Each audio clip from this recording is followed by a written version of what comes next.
Can you hear me well? And thank you, Kitty, for organizing this morning event here, which is addressing something which is really our future in Europe. I mean, what we currently are walking through in seeing what many people have seen for many years, that the previous so-called Western European states have been in many ways living over their budget, but not being enough concerned for the future. So I guess the only way out is that we take our enormous potential we have in Europe at our universities, at our educational institution, in our industry, but also hopefully in taking and teaching people to take their own fate in the hand and becoming entrepreneurial. So I guess after this very nice introduction to the EIT, I don't think I should trying to replicate what you have been nicely doing, and rather looking forward where we have to head to in making Europe remaining a strong continent which still has impact. And impact is, it's interesting if you look at what is innovation. You know, innovation is taking an invention or taking a discovery and translating it into something which has, at the end of the day, societal impact. That means a product, a service, something which really is changing the life.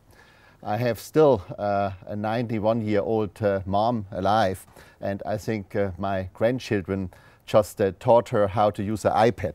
And I think it just tells you that such a simple thing can entirely change her life. Now she can Skype, which is kind of linked to a person sitting next to me, with her grandchildren in Stockholm, or still being concerned about her son in traveling too much as she always feels. So I guess, and she can experience this in this life stage, which maybe only gives her a couple of more months or years life, and this has really changed her life with impact. And I guess these are an example how an invention, if it's not just getting dusty in the university library, but coming to the people, makes a difference.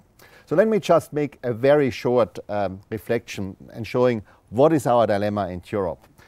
If you take my field, being a molecular and microbiologist, I think we have top-class universities, we have top-class medical schools, we have still some of the large leading pharma companies in Europe, we have hospitals, we have good education of our doctors, we have fantastic education in biology and pharmacy.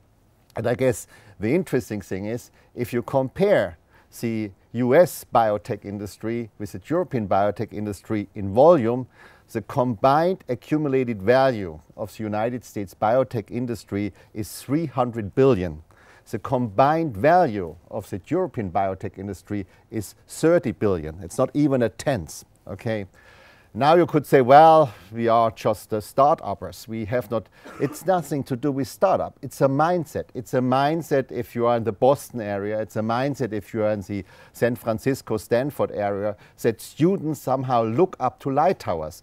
They have in mind people like Herb Boyer, who was a founder of Genentech, but we are lacking such people. I think many people forget that Siemens or Behring or Citroën or Nobel are just fancy brand names for company, but these have been people out of universities who have done such a thing 100 years ago, 150 years ago. So Europe, before the First World War, when Stefan Zweig said the lights went off in Europe, wasn't always like this. It was a common paradigm that the students out of universities and professors were setting up companies. But today, we have a continent where we have almost, I think, you would say almost driving students and the professors to take their knowledge, to take in their hand and to move out. So having stated this, let me just look a little bit forward. So what are we going to do? Well, I think Lina has very nicely introducing the concept. The EIT, now implemented with a headquarter, is kind of an investor into innovation. So our investment is not to get more first-class publications, which we do need, first-class educated students, or giving subsidies to companies which need it or do not need it. We sometimes don't know whether it's good to subsidize too much companies. For example, the biotech cluster in Munich, and I say this as a native German, failed because to every 1 million given by a venture capitalist, the city of Munich was putting on another million of euro. And I think it turned out that's the wrong way to go. So I guess it's not just to pour money into companies, to pour money into education and research. It is to really combine the knowledge triangle and getting the people really becoming active.